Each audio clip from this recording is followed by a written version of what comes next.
the Trotwood Thursday, September 5th, 2024 work session. This meeting is a meeting of the Board of Education in public for the purpose of conducting the school district's business and is not to be considered a public community meeting. Ms. Allen, would you please call the roll? Yes, Mrs. Currington. Yes. Mr. Lumpkin. Yes. Mrs. Simmons. Yes. And Mrs. Cherry. Yes. Now can we stand for the Pledge of Allegiance?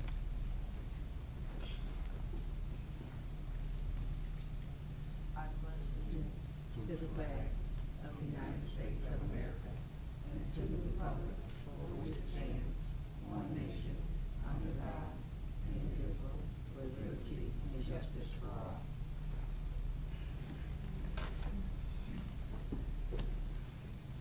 Next, we will have our mission statement read by Mr. Lumpkin. The mission of the Trotwood-Madison City Schools is to graduate all students prepared to excel in a global society with a commitment to lifelong learning by guaranteeing a challenging curriculum facilitated by an innovative and dedicated staff, community participation, and state-of-the-art resources in a stimulating atmosphere. Thank you. Next, we have letter E, to adopt the agenda. I need the motion to adopt the agenda. Are there any changes?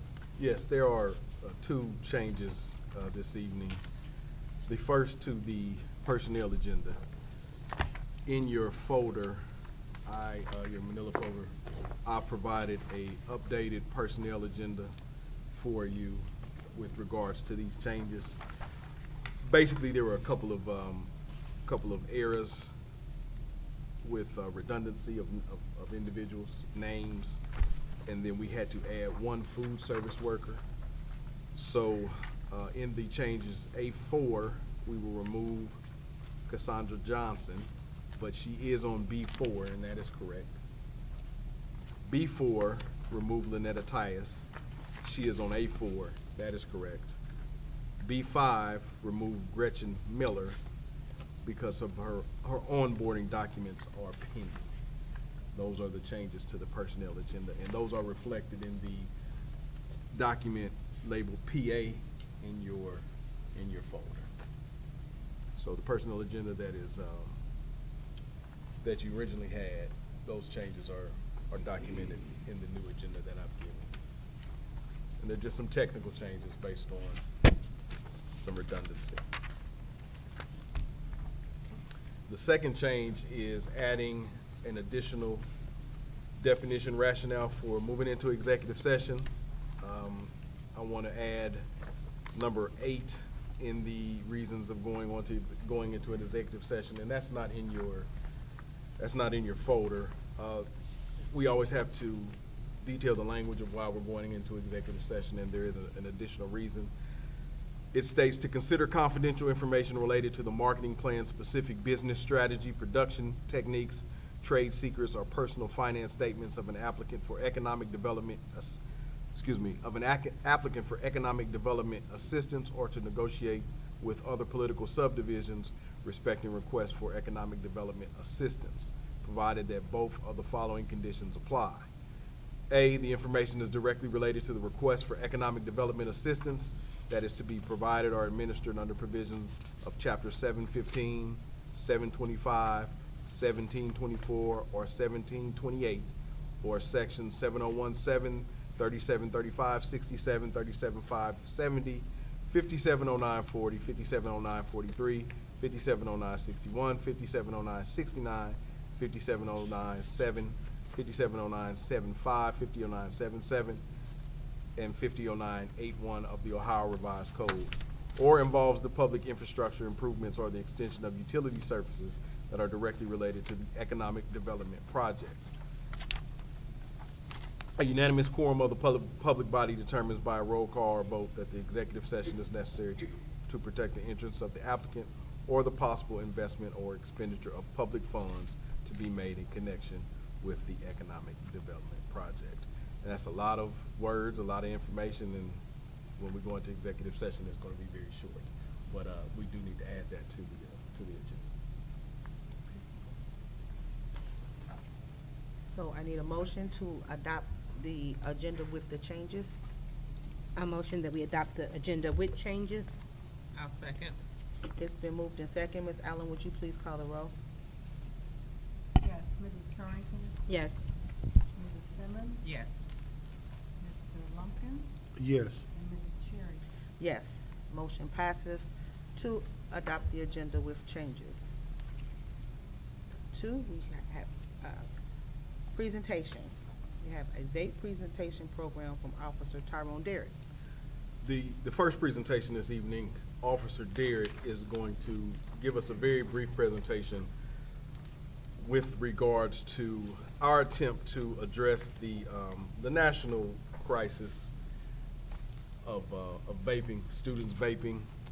Unfortunately, we have seen a lot of vaping, just like a lot of districts across the country, across the state, and you know, with that, we've seen a lot of out-of-school suspension. So our intent, working with the Trotwood Police Department and Officer Derrick, who's kind of spearheading this, is to work in a preventative manner and address kids that are vaping. And he has a little presentation for us. So I believe, Ms. Harder, we gave some literature on it. Yeah, in your folders, you can refer to the document labeled A. It is the vaping presentation, Officer Derrick. So with that listed there, it's just saying that the program is to deter from suspensions from off the top of the vaping. They have to do an online session at their own pace that they have to finish, and then actually get a certificate for completing. There's two sections to it. The second section is a in-person program with myself or Officer Taylor that they have to meet with us once a week for 4 weeks to get this one to it. Now, once they finish the online section of it, then which we already implemented in the middle school, they meet with me and the principal, Mr. Gibson, and then we talk more with that kid about why they shouldn't vape. Now, once they get through the 2 sessions, then at that point in the school through their progression with this. Here are some folders to get more in depth in the literature with this. I'm certified through the American Lung Association to do this, to be certified to give this program. And it's only 2 SROs here in this area that are certified to it, myself and also Gabby, you white police. Thank you. So this is a very new program down in this area. It's more Workforce Cleveland. They actually do this program. And I've learned about it through my conference, SRO conference, where I went to. And we actually, both of us got certified while we were at the conference. I already got calls from other school districts for us to come in and give their SROs a try for their SROs to be certified to be equipment also. And most of your questions are gonna be in that literature that is from what statistics they have to they have common questions in there that you're probably gonna ask about it's all in that literature. So we're gonna try to implement in the high school here soon, and go from there with it. But that last page, I wanna get out of here. Officer Derrick, you have one of those.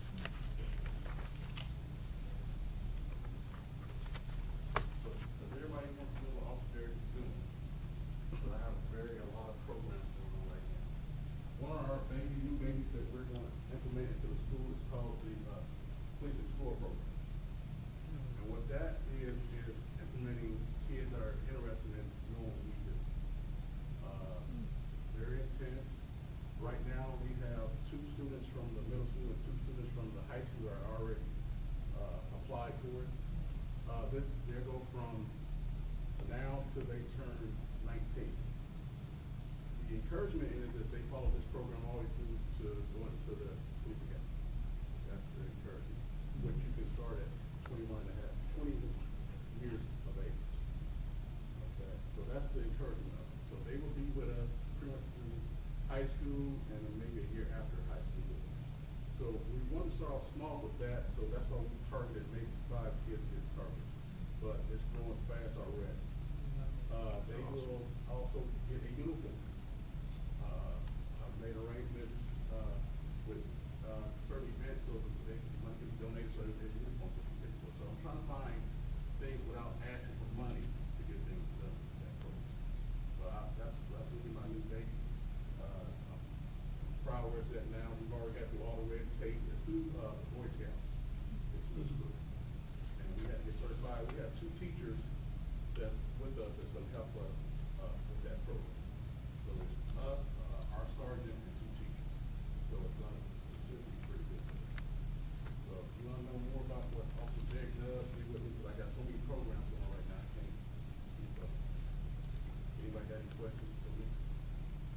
I do. Yes. So you said that the max number of students are, or you only I have didn't give 4 a right max now? number. I said Okay. we're starting with 5. We're starting with 5. That's why I wanted to do target 5. Okay. But it's probably gonna be more than 5. I'm just trying to Okay. get that enthusiasm in the middle school and high school. And I'm trying to start off with the younger kids so they can be in the program for a while. So that's my target. So when I visited a few programs already, Bryce has one that's been around for over 20 years, and their average age right now is 18.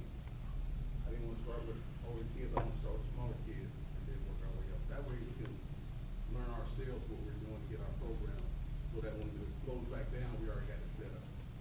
So what's your capacity? You know how much staff you have, so what's your capacity? How many kids can you take in the program? You can take whatever number you want to take in the program. Oh, as far as Yes, Yeah, the that's Explorer what I was saying. program. the score program, yeah, we can take any number that we want. Okay. Right now, I'm targeting 5. It might be more than 5 for a lot of them, but I don't have a set number right now. You don't have a Because cutoff. kids, you know, everybody don't want to be the police. Right. So I'm just taking kids that are interested in doing it. So I already knew of 2 already, because I talked to them last year about it. We've been trying to get this started for the last 5 years. So now that I got off the tail, it gives him time to get it, and he's actually gonna be the one that actually leads the program. So that's what we want. And so have you identified the 2 teachers? Yes, we already got Okay. two teachers identified, and they are already been certified through the Boy Scouts, so we have to be certified. through Okay. Boy Scouts. All 5 of us have been certified through Boy Scouts. So we're ready to go. Okay.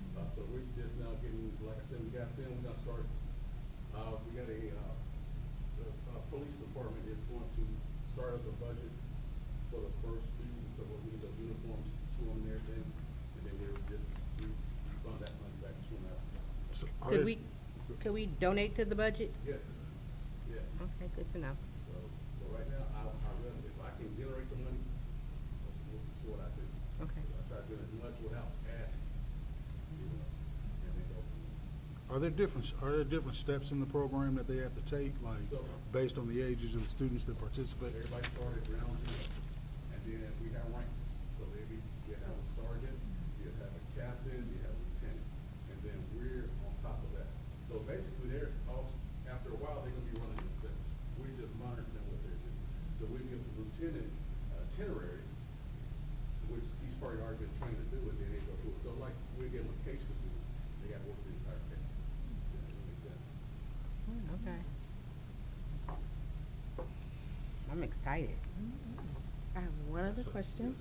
So I know it's a national crisis, and it's to detour students from being suspended. And then you said, if I'm understanding you correctly, if there was a second offense, that you meet with them. How long do you meet with them? So it's, the second offense, they gotta meet with us. Right. Once a week for 4 weeks. And we have a PowerPoint that we present to them, kind of get with us.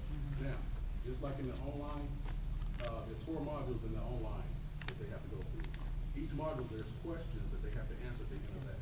So when they do it in person, we just get more in depth in what the online was doing, and then we add some other questions to try to get why are you vacant? Okay. And what can we do to get you to church from it? So we Sounds just, good. Ms. Gibson and I just spoke with a young man, this week that, went through it. And, by the time we got to talk to him, he's already thinking about ways of not vaping. So that's the main thing for us, to get them to understand this will hurt you. Because they just think it's just the new thing out there right now. So we give them that education to understand that this will affect you in life, and that's what we're trying to do. Thank you so much. Thank you. I appreciate what you guys are doing. I think it's really awesome. And as you can see, Officer Derrick has been very proactive in presenting programs, trying to get kids involved. You know, and my stance has always been working with the school resource officers, that we want our kids to see them as people prior to they see them as police. Resource. Yes. And you know, he's been doing an outstanding job, and Officer Taylor, you know, getting his feet wet over the first couple of weeks. But you know, we are fortunate to have an individual who is invested in our community like he is. And we're excited about the vape program because that's going to help us keep kids in school. You know, because it's an issue, and it looks like it's not going away. So we want to definitely try to be proactive in addressing it. Thank you. Thank you so much. Thank you. He's nice, but he will arrest you too.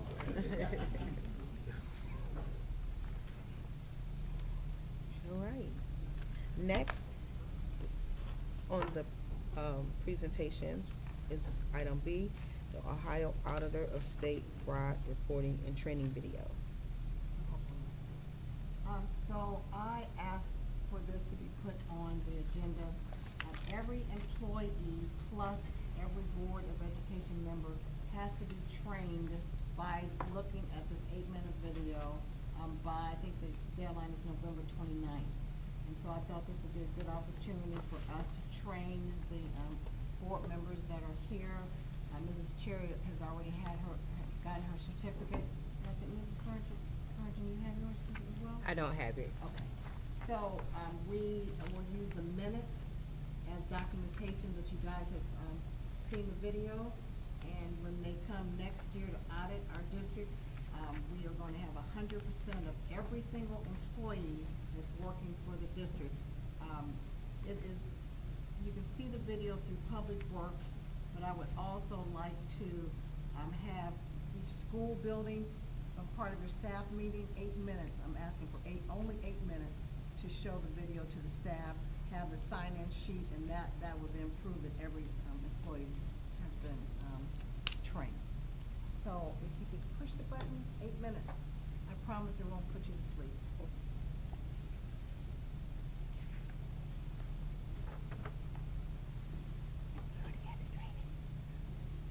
taxpayer dollars or other sanctions against Ohio entities and.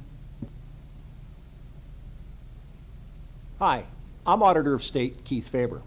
This training is a result of a recently enacted law and is now required for nearly all Ohio public employees. This training will provide you with the tools necessary to detect and report fraud and maintain the strict ethical standards required by your position. Too often, my office is required to issue findings for recovery of taxpayer dollars or other sanctions against Ohio entities and employees that could have been avoided. This training will provide you with the knowledge to help you avoid these penalties associated with fiscal wrongdoing. More importantly, it will assist you in recognizing potential criminal activity by others and give you the information necessary to report to law enforcement or the Auditor's Special Investigations Unit. As public servants, we are expected to do our jobs with the utmost honesty as we serve Ohio's taxpayers. I thank you for your service to Ohioans, and if you have any questions after the training, please feel free to contact us at the Auditor's Office at either ohioauditor.gov or 1-866-FRAUD-OH. Thank you. Welcome to the Ohio Auditor of State's training video on reporting fraud, waste, and abuse in government. As public employees, it's our responsibility to ensure that taxpayer dollars are used efficiently, effectively, and transparently. That requires a rigid adherence to the ethical behavior that taxpayers across Ohio have come to expect from us. The overwhelming majority of public employees come to work and do their jobs with the highest level of professionalism and pride. But on occasion, there are bad actors who take advantage of their access to public funds and resources. These types of behaviors are rare, but when they do occur, no matter how big or small, it severely erodes the public's trust in our work. Before we begin, here's a bit of background. The brief training you're about to receive is just one layer of a robust fraud reporting training that is required by law of all state and local government employees. Each public employee is required to receive this training during their initial onboarding and every 4 years thereafter. By learning the signs of fraud, knowing your responsibilities when fraudulent behavior in government occurs, and knowing how to report fraud to the appropriate authorities, you can play a key role in preventing loss of taxpayer resources.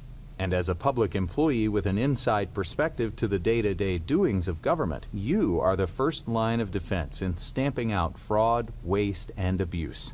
Let's begin by defining our three main categories: fraud, waste, and abuse, and then look at examples of each in the context of state and local government.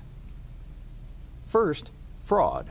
Fraud in government refers to intentional deception or misrepresentation for personal gain or to deceive the public. This could include embezzlement, bribery, or falsifying documents, such as timesheets or financial statements. Let's look at an example. In 2019, an employee of Smith Village created fake invoices for services that were never provided. They arranged for a family member to receive the contract to provide those services. When the invoices were paid, the employee and their accomplice pocketed the money. This scheme lasted for 3 years before being discovered, resulting in losses totaling $30,000. Now let's look at waste. Waste in government occurs when resources are used carelessly or extravagantly, without adequate oversight, resulting in unnecessary costs to taxpayers. This might include overpaying for goods or services, unnecessary spending on projects, or even an intentionally inefficient process for a routine task. Let's look at an example. The Office of Finance is looking to purchase new technology for its team. The department decided to purchase desktop PCs for all administrative employees, all of whom had already been issued laptops. As a result of this oversight, many employees decided they don't need the new machines, and the PCs end up in storage, unused and wasting taxpayer funds. If the Office of Finance had issued the machines only to employees who needed them, they could have saved money. And lastly, abuse. Abuse excludes fraud and noncompliance and involves actions that a prudent person would determine to be unreasonable based on the circumstances, such as requesting reimbursement for an expensive meal or asking an assistant to pick up dry cleaning during working hours. Let's look at an example. The Director of Communications frequently has his clothes dry cleaned. It's common practice that he sends his admin out once a week to the dry cleaners 20 minutes from the office. Not only should the director be responsible for his own laundry, but it is also obviously inappropriate to have the admin run errands on state time. It's important to know that the examples provided are not comprehensive or exhaustive definitions of fraud, waste, or abuse. But if something doesn't look right, it's probably worth looking into. It's crucial for us to remain vigilant and report any suspicions of fraud, waste, or abuse. Suspect fraud? Speak up. We'll do the rest.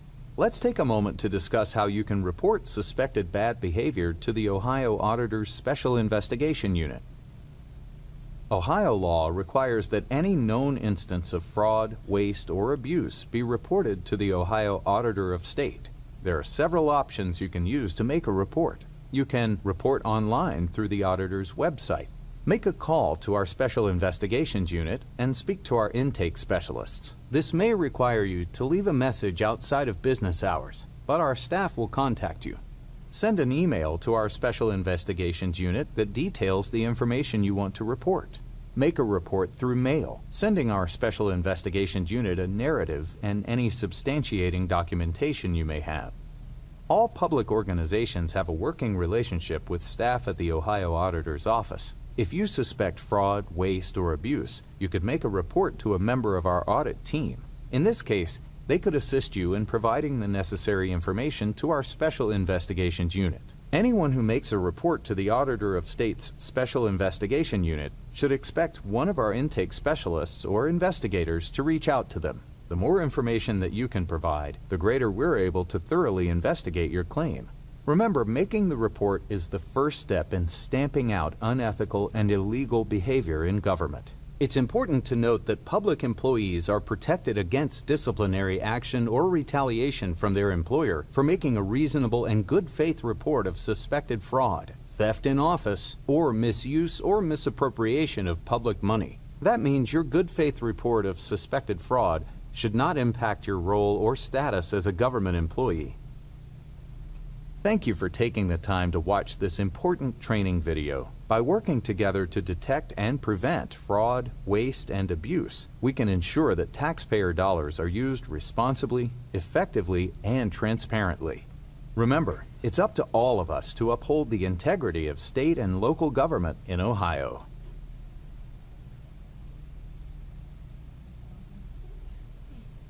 I'm looking at the audience, whoever hasn't been trained, you guys can be added to. Mr. Green?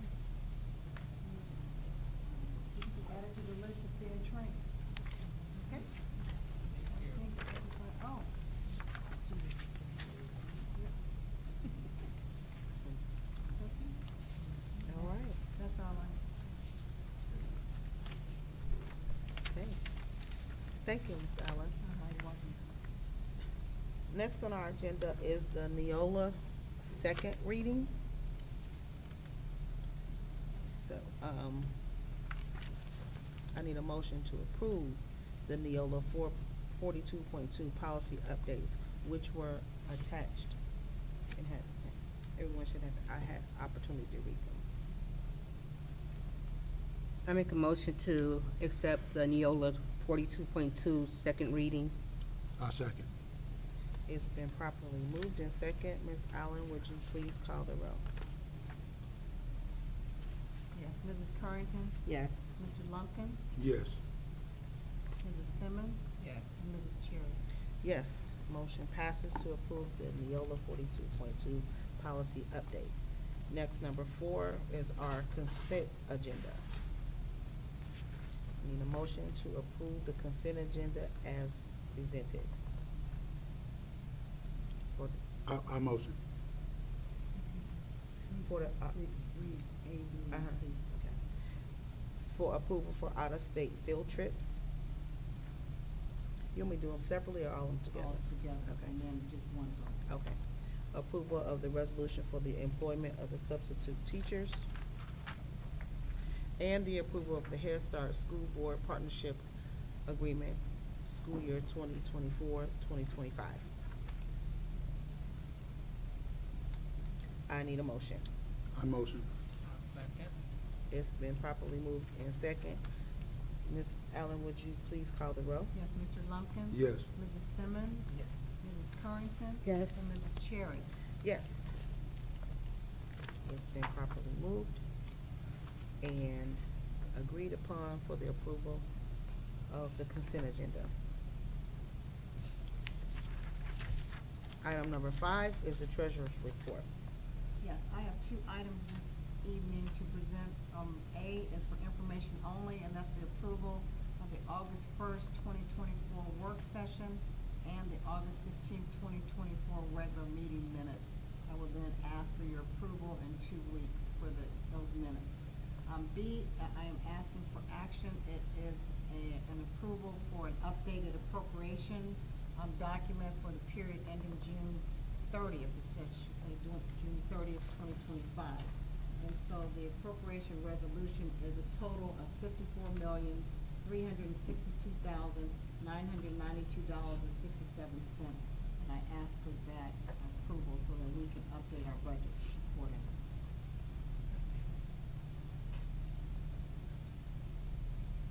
So I need a motion for the resolution to approve the amended appropriations for the period ending and there, make sure that it's, the correct date is June the 30th for the treasurer's report. I'll make the motion for approval of 5A. I second.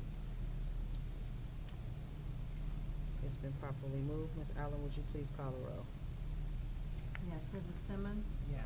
Mrs. Currington, Yes. Mr. Lumpkin, Yes. and Mrs. Cherry. Yes, motion passes. Next, item 6 is the superintendent's report. I have a few items this evening. The first 2 are for information, and the last 2, I will be asking for action on those 2 items. Item A is a contract with information in the contract that details Catapult Learning West. Catapult Learning West is the company that our private schools contract with for intervention services. So those schools are outlined, I believe, Mother Bruner, Chaminade, Julianne, and I think there's one more in there. But we have to contract with this organization to ensure that those funds are given to those private schools.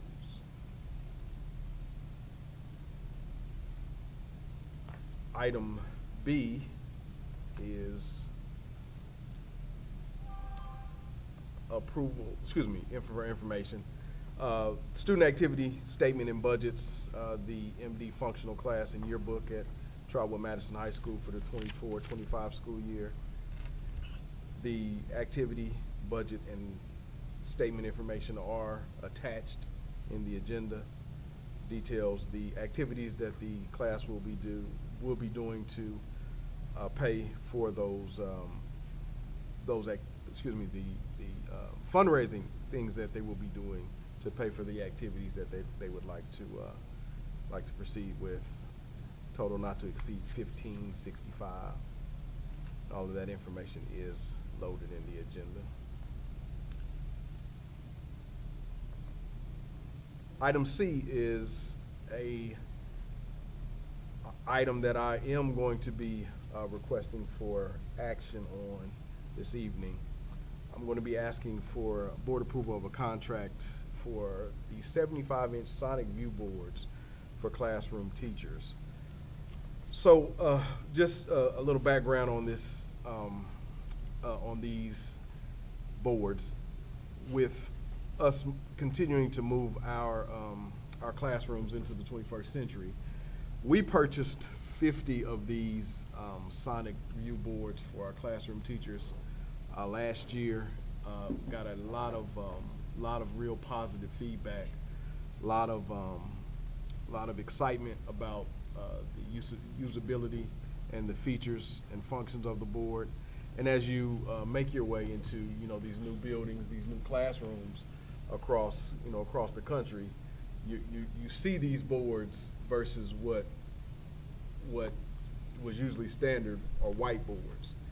So what I wanted to do is I wanted to bring Mr. Brenner up here to just kind of walk the board through what these boards can do for teachers, how we can utilize them to improve instruction, how we can utilize them to engage students, and then give you a little more information and answer any questions, and then hopefully we can discuss a little bit about why I think they're important. Well, These are our 36-inch boards. We have roughly 54, we purchased 4 more to replace these. The boards we're looking at are identical to this with the stand, only instead of being 86 inches, they're 75. So it's really a little smaller. They are on the stands, so they can roll around the classroom. You can actually attach these together and use 10 boards at once. So you can control 10 boards with one device. The reason we went with these boards is this was the loudest speaker we could test. We went through five different types of interactive touchscreen boards, and this one had the loudest speaker system that was built in. That's why we went with it. Well, this ECAS system, you can actually connect it to any device. Right now, it supports everything except for Windows. So Windows, Mac, cell phones, Android, iOS, tablets, Chromebooks, you can attach anything to it. You can attach it wireless.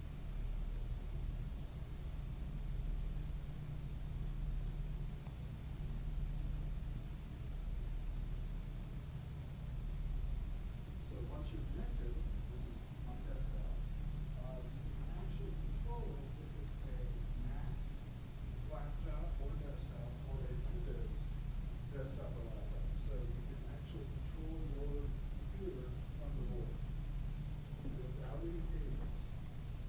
Other boards, you have to plug in a USB cable and actually connect it to your device.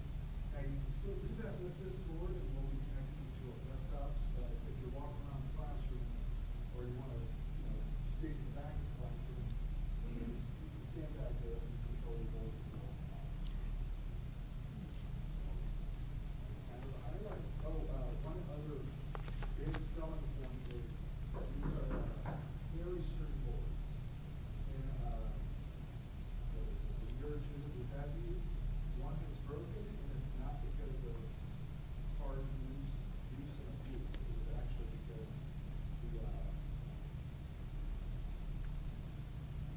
the wireless failed, and it's on this side. So they replaced it under warranty, and we're good. That's been our only failure. And just some additional information. So in our classrooms, our current classroom setup, we have standard LCD projectors with screens that you pull down. As time progresses, we're starting to see the LCD projectors to fail. The bulbs are starting to die out, and it's actually going to be a process where eventually we are going to have to upgrade our presentation system in general. So with the boards, they're interactive, they're mobile. We saw that the majority of the teachers that used them were very, very happy with their ability to do a variety of different things. Now, from the financial perspective, we are, we're closing out the ESSER money, and, these are some things that we can, definitely ESSER wanted us to spend this money on. So we wanted to make sure that, that we let everybody understand that, we are a step ahead of a lot of places with regards to the implementation of these boards. If you go into that new multi-million-dollar facility at CTC, this is what they have. And what we're trying to do is we're just trying to stay a step ahead of the game with providing our teachers this resource. Mr. Graham is here, and I'm going to put him on the spot, and he does not know this, but Mr. Graham is a very avid user of the board, and I would just, for a minute or so, if you can give any testimony. Now, you don't have to if you don't want to, but if you can give any testimony on how you use the board and what type of things that it can do with regards to teacher usage. One thing that I like, and I have been to the Ohio Education Technology Conference 2 years ago, and this past January I went to the Federal Education Technology Conference. And I've walked that event floor, and I've talked to all vendors that have one of these. None of them that I saw compared to this one. Now, I walked by our ELC a couple weeks ago, and I walked in a first grade classroom, and they have their board almost on this level. Now imagine that at a 75-inch side, a kindergartner might reach the top. But the engagement that our teachers at a kindergarten level can get, because this board goes down to their level, is way more beneficial. In my classroom, I use both the LCD projector and I use this. My students, even though they face the projector and only 5 feet from it, they'll turn around and look across the room at this, because the display is just so much better. But even in a classroom, because of the stand that they've used, with students that are a little bit taller and their head is taller, when this is at its max level, head blocking the bottom has been much of an issue. And when I came into Trotwood, I had what I was told was a smart board in my room with a projector on it. This one does not have brightness issues. I've had brightness issues, glare, lights being right above the projector screen for a smart board, and it glares out a lot of it. This I have not had that problem with at all. Teachers have used the wireless one. The science teacher, when we had our meeting the other day, was showing his wireless connection just like Eric was showing you. And then also when we've had different professional developments that Murdoch has brought in, this board is way easier for them to plug into and also utilize the sound from it, because those plugins are right here.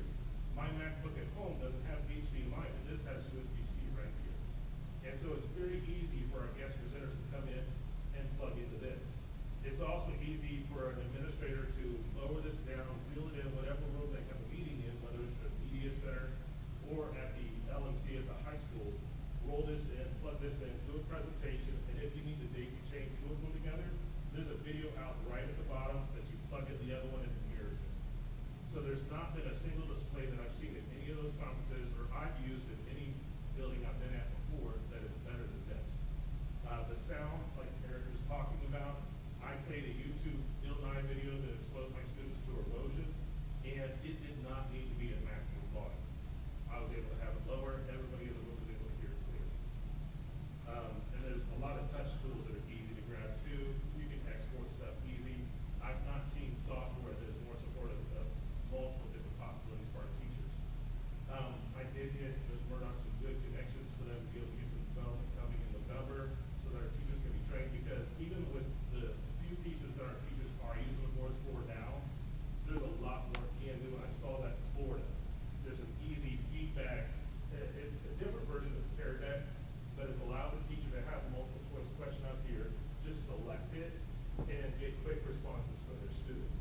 Thank you, and I will, Mr. Graham, man, you might need to work for the company. Right.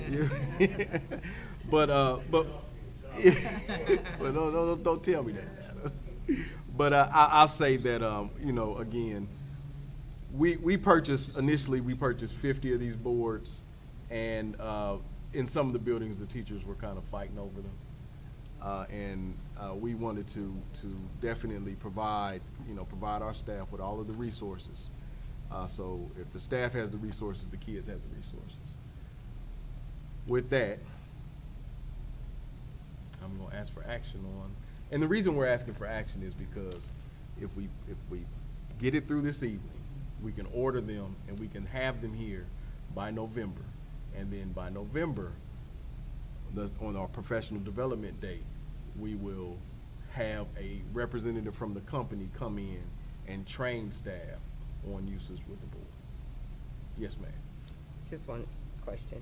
So, I was looking at the price tag, so that will totally be funded by the extra dollars left? Yes. Mhm. No general fund dollars, you know, in that sense, right? And this is for 75, correct? No, 140. 140. 75 is the inch. Yeah, Okay. 75 is the inch. So 140 We want more. to put one of these in every instructional classroom in the district. Oh, okay. That's the goal. Right, Eric? Had teachers email me this week asking what they could do. Mr. Howard. Okay. So, any more questions? I think it's I think it's definitely an upgrade to, to what we need. And as and if you go in a lot of buildings, they're mounted on the walls. And Eric decided to go, to go this way because of some of the details Mr. Graham showed. And, we can move them around, you can roll it in here, and utilize it in a lot of different, utilize it in a lot of different ways. I'm sorry. Right. Okay. Well, board, I need a motion to approve the 75-inch sonic view boards for the classroom teachers. I motion. I'll second. Ms. Allen, it's been properly moved in second. Would you please call the roll? Yes, Mr. Lumpkin, Yes. Mrs. Simmons, Yes. Mrs. Currington, Yes. and Mrs. Cherry. Yes, motion passes for the 75-inch sonic boards. Yes. Yes. So that's what you came for, huh? Eric is gonna make a call tomorrow morning, and we're gonna get those ordered and get those processed. Eric, I guess I have one question. So since we're getting 140, will they come out and provide free training? Right now, I'm actually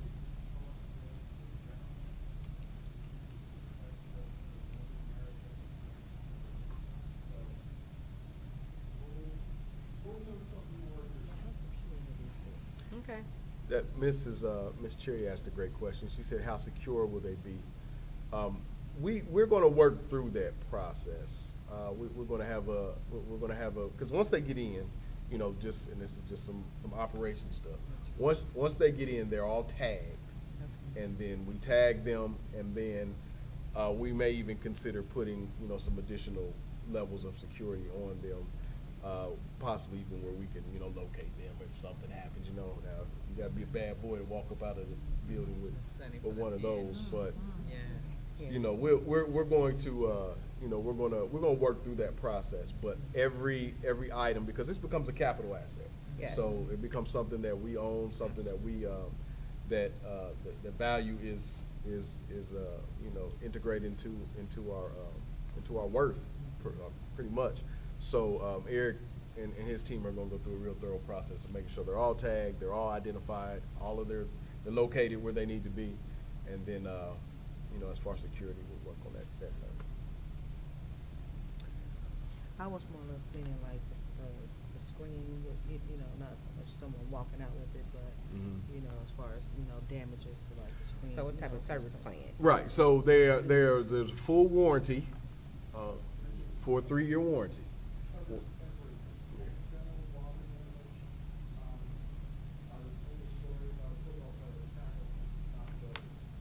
Not here, right? Okay, right, right. Yeah, so, yeah, the warranty is pretty thorough. in regards Okay. to that. Any more questions? Those are good questions. Extended warranties too. Right, yeah, yeah. And the company, we're ordering them through. We've worked with on several different large projects. Eric, did his due diligence. We got 3 or 4 different quotes from 3 different companies. And, again, this board came in, not as the lowest, but probably the best with regards to that. Yeah. But they were all close in price. They were all. Okay, I'm excited. all right. The, That's exciting. Yes. yeah, it's a good, it's a And good it's even more opportunity. exciting that we're using up the ESSER dollars. Yeah, yeah. The next item I have is, the personnel agenda. Along with the changes that we discussed earlier. Just for brief review. Item A1, recommendation of the approval of the following certified new hires. Item A2, recommendation for the approval of the following adjustments in training for the 24-25 school year. A3, recommendation for the approval of the following certified staff to be used on an as-needed basis. A4, recommendation for the approval of the following certified event staff. Recommendation, A5, recommendation for the approval of the following certified home instructors. B1, recommendation for the approval of the following classified substitute secretary hourly rate change with the effective date.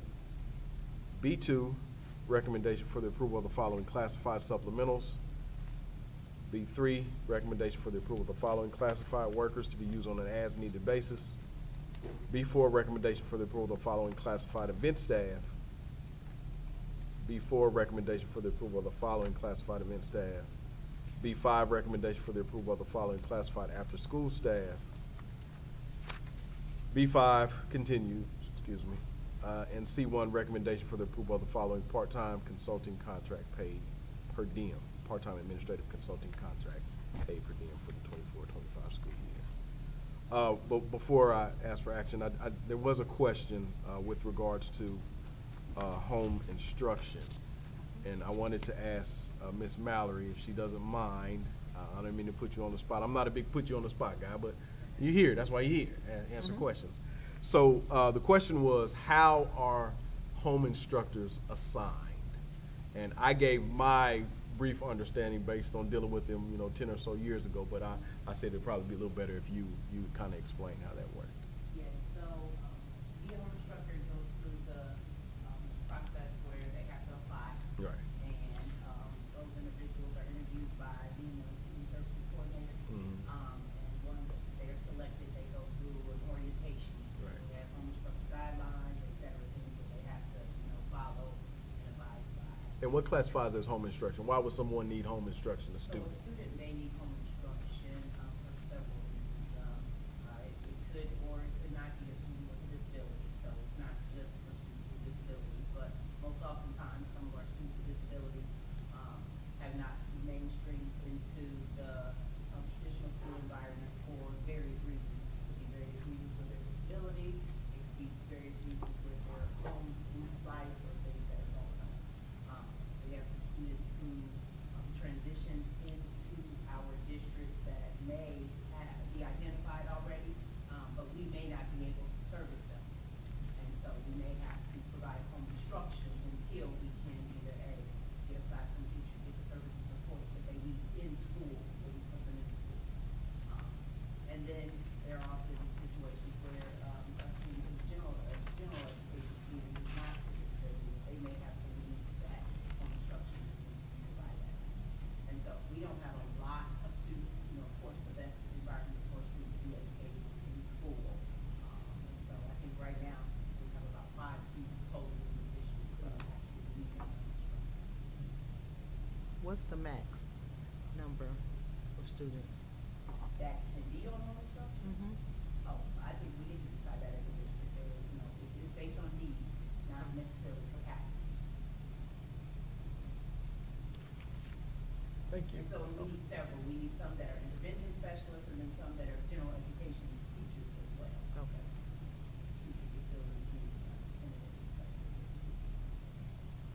So how many home instructor teachers do we have on staff? I don't know about the personnel agenda, but I think I only recommended maybe 3 right now. Is that how many on the agenda? I don't think it's more There's than. 2 on the agenda, but I was Yeah. I was I thinking don't think we district-wide, have- how many do we have? I don't think we have more Well, than it just 3 or depends on 4. who applies. So they would have to apply every year. So just because you were home instructor last year, you may not be one this year. Because of course we want a teacher who has the time, who wants to commit that time, because it is after work hours where they have to provide this instruction. It's not during the day because they're teachers during the day. Currently, how many do we have active now? 2, if that's what's on the agenda. Okay. Yes. Oh, so, So right now, we don't have any. Right now, once we approve these 2, we'll have 2. Yes. So- We asked for early approval on some of those because some of the students started the school year. Okay. And we didn't want them to just go weeks and weeks until a board meeting before they could get their instructor. Okay. Would a home instructor be identified in the IEP? Yes. Because that would be their LRE. Okay.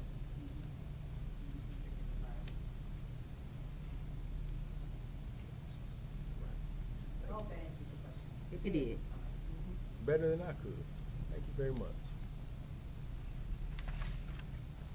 So I am asking for action on the agenda this evening, and I did share with Ms. Currington that I anticipate as we move into the 1st of October, this likely being the last personnel agenda that we need to load up front and vote on the same meeting, because I'm hoping that these things, they usually slow down at this point. They usually slow down. But, with the home instructors, with, our event staff, and several of those other staff on there, we got to get these folks through so we can get them working and start servicing kids. Yes, I can share that with you. Okay. Yep. I don't have any other questions. Any other questions? Well, I need a motion to approve the personnel agenda. A motion that we approve the personnel agenda, items A1 through B5. not C1? Not C1? Oh, there's C1 through C1, I'm sorry, through C1. Oh, I'm sorry, it was down the page, thank you. Thank you. I second. It's been moved in second. Ms. Allen, would you please call the roll? Yes, Mrs. Currington, Yes. Mr. Lumpkin, Yes. Mrs. Simmons. Yes. And Mrs. Cherry. Yes. Motion passes to approve the personnel agenda. Item number 7, discussion items, student representative. So I'm assuming that we just want to discuss the status of this and what we think now collectively, and I guess this is a general poll. I believe the student representative is important, and we've had that, off and on for several years. But what I want, I want to be transparent. I want to make sure that, everybody understands that when you bring a young person in here, there are going to be time constraints, there are going to be activities, there are going to be things that they're responsible for. So my recommendation would be to have them at just one meeting a month, and then limit the time. If it gets to be 8 o'clock or not, one time a young lady was sitting out here waiting on her mother. Her mother had to get off work. Those are some of the hurdles that some of these kids have getting here. So if we do agree, if you guys do agree to having a student representative, just, making sure we are all on the same page with the understanding that, especially if you get juniors or seniors towards the spring, they always got something going on. There are always activities. There are always things that they're involved in. And so if you're okay with that, and that's what you guys want to continue, I will have that conversation with Mr. McCray and start working on the student representative. Mr. Howard, I thought that we had a little discussion in reference to this, and we said quarterly. We may have, and I may have forgotten that. Yeah. Yeah. I think monthly is a good touch point for the students. But I also think that we need to make, I think that we need to make sure that we're hearing from the student representative too about things that are concerning from the student body, because I know times that I've watched, student representative really hasn't, they've been here, Yeah. but I think the point of having one needs to be to hear what the students think about what's happening in the district. And can we have two, so when one is not available, the other, there's an alternate In the past, we did have that. too? Yeah, it used to be too. And I know sometimes there were individuals, you know, especially if they're cheering, if they're, you know, they just, Sure. yeah, they just stay busy, and that table started to get empty. So, you know, maybe trying to find kids that, but you want those, you want our kids, you know, you don't want to, you know, hold anybody. What are back the that wants- requirements for the student representative? So there used to be an application. Was the application, and then, they were nominated, and I think they met with the principal Right. and was then selected through that process. So When's the last time that document was updated though, do we know? I don't know. And that's what I was gonna say. Yeah, we had one last. I'd have, if we're gonna go that route, I'd like to definitely pursue that and find that document and then bring it back to you guys to take a look at it so you can see. And Ms. Cherry said last year, so it's around here somewhere. Yeah, it's around here somewhere. Okay. Okay, so what I'll do is I'll start a conversation with Mr. McCray. Okay. And then we'll work through that, and I'll try to locate that document. Ms. Potter, see if you can help me out, try to look through some board minutes or something to see. Or let's see create if that- another one. see if that's something. Or Mr. Lumberton says create another one. Let's see if we can find this one first. Yeah, we can take a look. I kinda feel Mr. Lumberton, he's short of time, you know? Yeah, like, it's like, let's just, All right. So I'll follow up with it's a new board. We gonna vote on it. I'll follow up with the board next There might be meeting. some questions on there that you wanna remain, that you want to remain. The way that kangaroo court worked, I'm not sure that I Next subject, B. So, a board member sent me a question about the status of the teams, our high school teams, middle school teams in general, joining a athletic league. When I assumed the position, I was kind of roped into some conversation about the district working with Dayton Public Schools and trying to partner with them to get into that league. Get into the league and become a part of that league. So I'm gonna ask Mr. Smith to just kind of come up and just give the board an update on those conversations, provide some information, and then let you know where we kind of stand at this point. So, yesterday, we had our fifth meeting, and the meeting before that, when Mr. Lumpkin was there, and Superintendent Howard was there. I think things are moving in the right direction. Your administration is supposed to have a virtual meeting with their legal counsel today, to work on an MOU, to share with their board, as well as share with us to give to our legal counsel and our board. And we are looking at possibly, the recommendation is us joining the spring of 2025 for baseball, softball, boys volleyball, and track and field. So this will be implemented in stages, where the spring sports will start 2025, fall and winter sports next year, except football. Football, we're looking at 2027, basketball 2026, just due to the contracts that we're in, as well as EPS, meaning non-league. But we can make the other sports work. And so I look for a copy of that MOU to come to Superintendent Howard to share with our legal counsel, as well as the board, next week. I'm sorry, did you say basketball or you did not say? Yes, 25, 26 week. Okay. Yes. And football is set for 2027, possibly 2026. What is that contingent on, the 2026 entry for football? The non-league contracts that we're running. Okay. The middle school sports, everything next week. Any other questions? And from a personal standpoint, I want to just be real, as they say. My daughter's a high school volleyball player. She plays varsity volleyball, and they had a game in Cincinnati the other evening.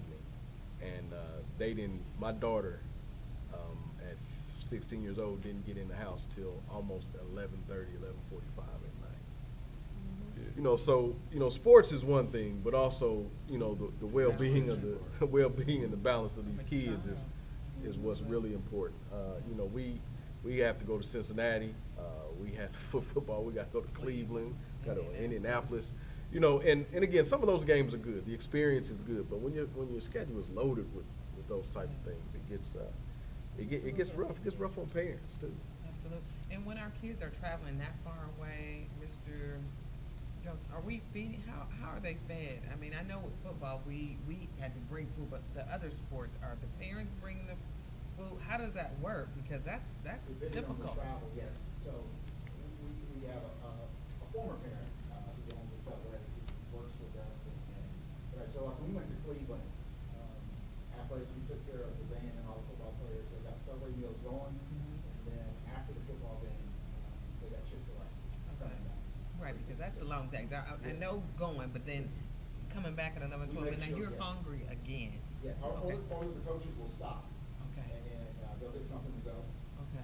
But more than likely, here in the future, we'll make sure that everyone's taken care of. So the expense when they stop, who pays for this? Athletics is picked up also. Okay. But Mr. Howard is correct. And one of my goals when I first came to the district, I knew we weren't in the league, is to make sure that we had full schedules. And I knew my relationships were across the state, that we were going to have to travel. And so we do want to make sure that our kids, and I have made sure that. Thank you. MOU says, so, Yeah, so when the MOU, as Mr. Smith alluded to, when the MOU, when it's presented to him, he'll share it with me. I'll read over it, I will share it with our legal counsel, and then upon her review, I'll bring it to the board for review, and then we can have some discussion on that. Sounds good. Thank you. Thank you. Thank you, Ms. Smith. Next up, number 8, treasurer comments. I wanted to let the board know that tomorrow I will be a guest speaker at the high school for their financial literacy class. I will be teaching 3 classes, and I'll be from 8 o'clock all the way till 1 o'clock, I think, on credit. And so I had to do some homework myself because I might be the CFO, but I did some homework, and I have a PowerPoint, and I have a video, and I have a game for them, and I have a couple prizes. So I'm gonna hopefully make it I very need to review interactive. what information you're presenting to the students. Oh, and I thought about you too. I was gonna, They I was gonna bumped add me. your name. They as bumped me another to have speaker. you come. Huh? Yeah, they bumped me to have you come. Oh, so. really? Okay, well, thank you so No much. pressure. So I'm going to do that for Raymond Falumley, I think his name is. He's a brand new teacher. And he didn't really know a lot about me. So, Nice, very so nice. he did ask me. So I am excited to do that. And I'll put my, Trotwood, look like a student, put my Ram. gym shoes on. Oh, there you go. and Not look too whatever, and try to kind of fit in. So I'm looking forward to that. So that's all I had. Well, I'm excited. I really am. I'm excited. My daughter just asked me about a credit card. I said, well, wait a minute. Yeah. So, Maybe what I they can get. send you You should let her get it. presentation. Don't say That's what they get you in college. It'd be better to put it on yours and come out of it. College students do not need credit cards. And I'm gonna talk That's about good. that tomorrow too. because I was trying to explain the interest when you don't pay. Yeah, that's good. I'm excited about that. And to go along with that, one of the videos that I found, and it's really, really good, the lady talked about building your own wealth. And one thing she said is to pay yourself first. And what that means is to put 10% of your, whatever you get, away first, then pay your bills. And that's how you can accumulate more. And start small, and you never know. I've been saving for 30 years, and so if you start small and keep growing it, the other thing she said is when you get a raise, that doesn't mean that you have to go out and spend the raise. You can save the raise. You don't have to go, if you make more money, you don't have to go and buy a bigger house. So all of that, I'll be talking about that. At what time? You're gonna tell the students not to buy a bigger house? I'm not, I'm just gonna suggest, I've been in my house for 35 years. What time did you say? The first is at 8 o'clock, the second one is at like, 10 o'clock. I'll send you the times, and then the last one's I think at 12. I'll send you the time. I think this is so awesome. I think it's needed too. So, that's all I have. Okay.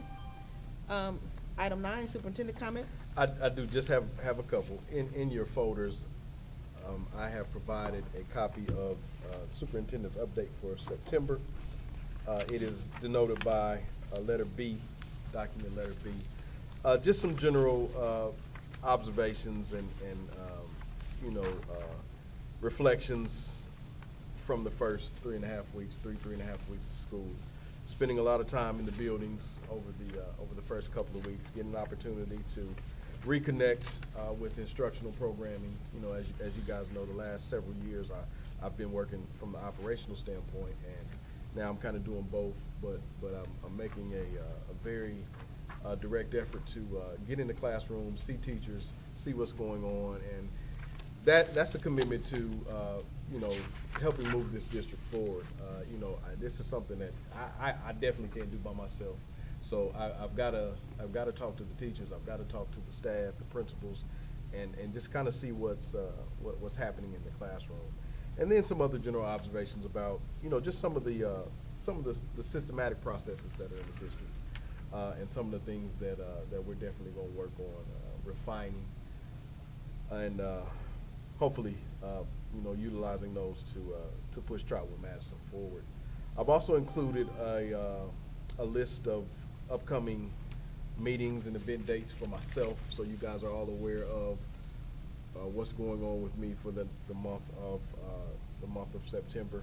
Most specifically, coming up tomorrow, I will be attending the Chamber of Commerce golf outing just to welcome the golfers. This is a fundraiser for the Chamber of Commerce, and unbeknownst to me, when I took this position, the superintendent was the president of the Chamber of Commerce, and I got a call and say, "Hey, guess what? You're the president." I said, "No, I'm not."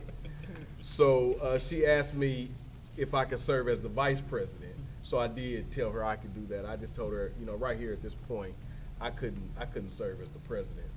So some of the things that the chamber is responsible for is promoting business within the community, and I think it's very important for the school district to be represented.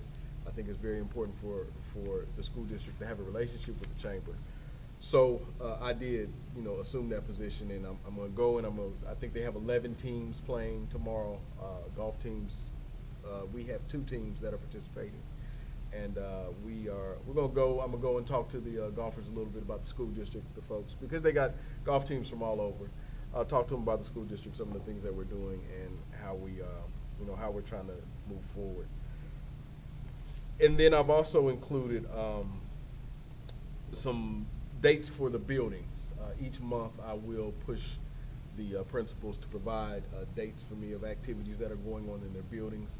So if you want to attend, or if you want to show up, or if you want to pop up, some of them are dates of what's going on in the building, and some of them are just some activities that are going, just like the high school, not really a lot of building activities going on, but for specific field trips, for student experiences that you can see that are taking place. So I want to make sure you guys are aware of these things, and if you want to get active and you want to participate and you want to show up, I'll do the best I can to keep you ahead of that, at least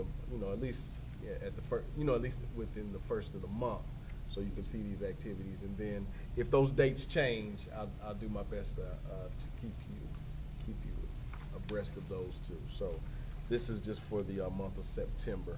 And then I also included again just the overview of the goals that I've set for myself with regards to some of the things that I want to do, and I really believe we have spent a lot of time talking about the evaluation system.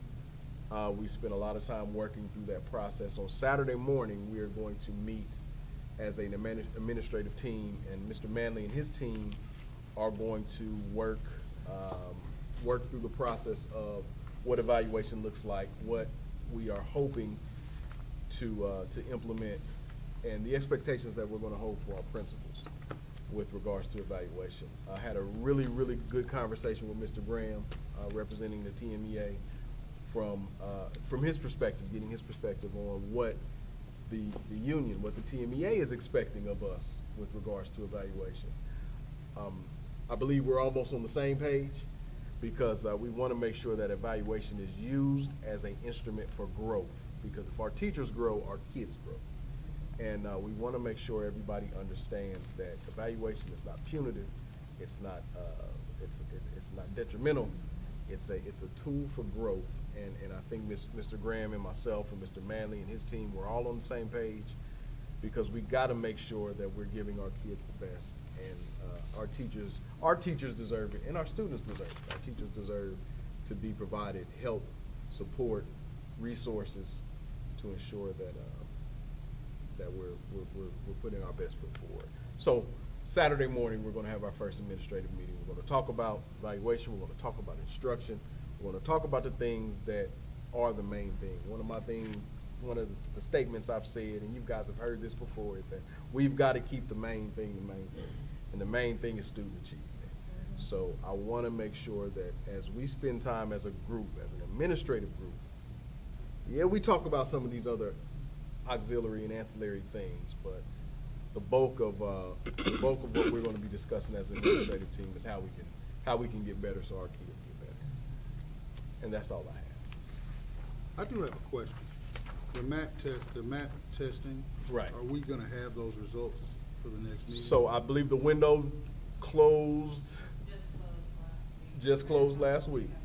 Right, so give us just a little time to compile that, and it may even be some of the content of the DLT meeting as well. So once we get all that information, once we get all that compiled, Ms. Murdoch and her team gets it compiled, yes, you absolutely will see that information. Thank you. Great question. Any more questions? All right, thank you. Thank That's you, all Mr. I have, yeah. Thank you, Mr.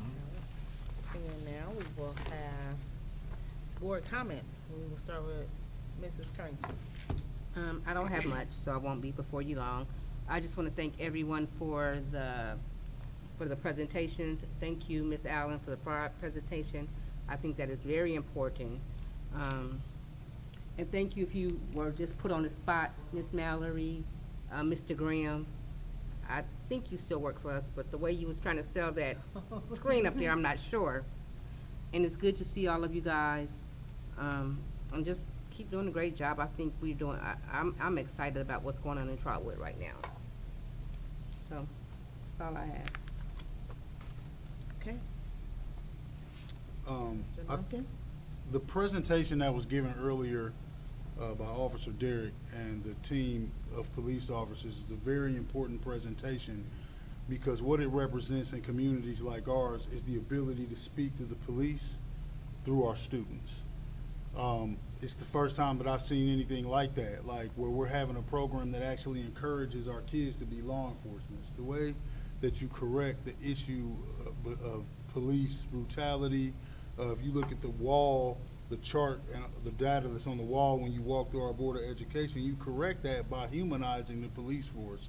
So I want to give a shout out to the Trotwood Police and our resource officers for taking the steps to be able to do that. I was traveling in Charleston, West Virginia last month, and they were talking to me about this basketball player that played for Trotwood-Madison. His name's Kalen Smith. Talking about how incredible he was. He's a Hall of Fame player. And Kalen was actually one of my basketball teammates, so I told him that. I actually got to see Kalen and talk to him while we were out there working. I actually ran into a Trotwood-Madison student in Los Angeles who's working on videography right now and doing videos. So, I mean, Ram Nation is all across the country, guys. So as I travel, I always run into people that have connections to Trotwood. And I'll leave it at that. Thank you. Vice President, Mrs. Simmons. I too would just like to give a shout out to the SRO program, the vape program. 1 ounce of prevention is worth a pound of cure. So that really moved me. Last year we heard a lot of incidents around vaping. So we're so glad that we've been proactive this year in putting something in place. Thanks to our SROs. Thanks for this wonderful technology. Wish I'd have had it when I was in school. Thanks, just forward thinking. So being ahead of the game. I think that's kudos to you all, curriculum, Ms. Mallory, Superintendent Howard. I love seeing the dates of what's going on in the buildings here displayed. I think I asked for them a couple times a few months ago just to know what's going on in the building in case I have a minute here or there during my day to pop in and support. We want to be supportive in all the buildings. So thank you for putting that together. And I think that's all I have at this time. Welcome back. I think it's been a great school year, great start already so far, and looking forward to the rest of the school year. All right. Well, one thing I want to bring to the attention of the board is that we had 102 total students that had applied over at CTC. We have 15 was deficient in credit, so they cannot attend, and now we're at 67%, 11 withdrawal, and so we 51 out of 76 students. So I just wanted to update the board on how many students are over at CTC. I'm excited about the financial literacy. That has been on my radar for quite some time, so I'm excited that that is getting lifted off the ground. Thank you, Ms. Allen. All the presentations were wonderful. I think the Trotwood Police, the positive relationship, the positive interaction is something that our kids need, and so I'm very appreciative of the program. I agree with Vice President Simmons about the building dates, because I may have a minute to stop in, and I want the staff and faculty to understand that the board is not coming in to be malicious or no malice intent. It's about inclusion, and it's about learning and everyone being on the same page. So I do appreciate the updates, the upcoming dates, Mr. Howard. And that's all I have. And is there anything else? I do have one thing, and I should have mentioned it in my updates, and I'm gonna be very brief. We all have to be collectively aware of the incident that took place outside of Atlanta, Georgia. I do want to let everyone know that I shared some information with the staff, with the parents, via Parent Square, just letting them know that safety is our priority. We have some things in place. You're really not supposed to discuss all your security measures publicly, but we do have some things in place that we started to institute over the last couple of years, and we're also looking to investigate some other options and some other things with regards to safety. But I want to be loud and clear that the biggest deterrent and the biggest support is the fact that we need our community to understand we need their help as well.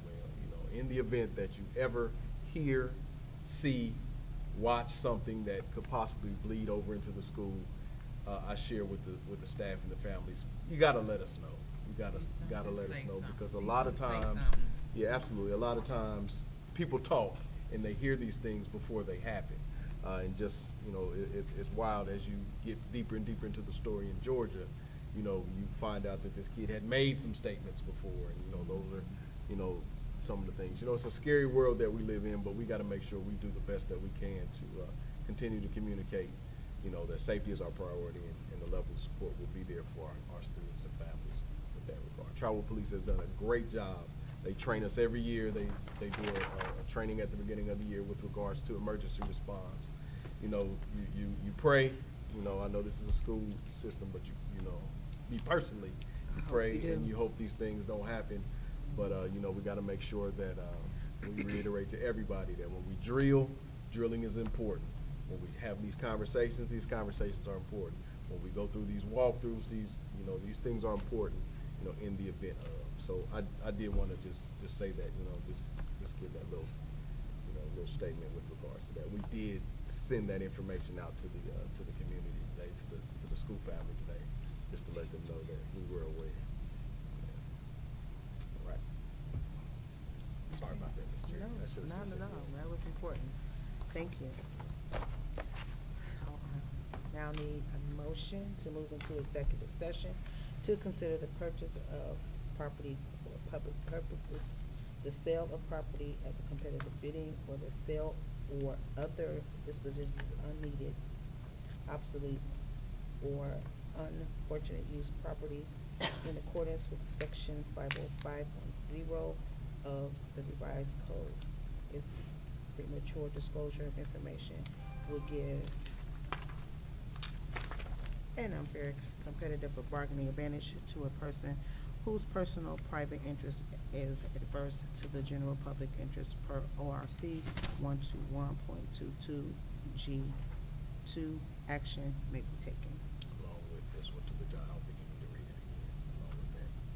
Along with the reasons Yeah. that was mentioned by the superintendent with the changes to the person, to the agenda. Yep. Yes, ma'am. I'll make the motion to move into executive session. I second. Ms. Allen, has been properly moved. Would you please call the roll? Mrs. Simmons? Yes. Mr. Lumpkin? Yes. Mrs. Currington? Yes. And Mrs. Cherry? Yes, motion passes. We will now enter into executive session at, Did you read B? Did you do A and B?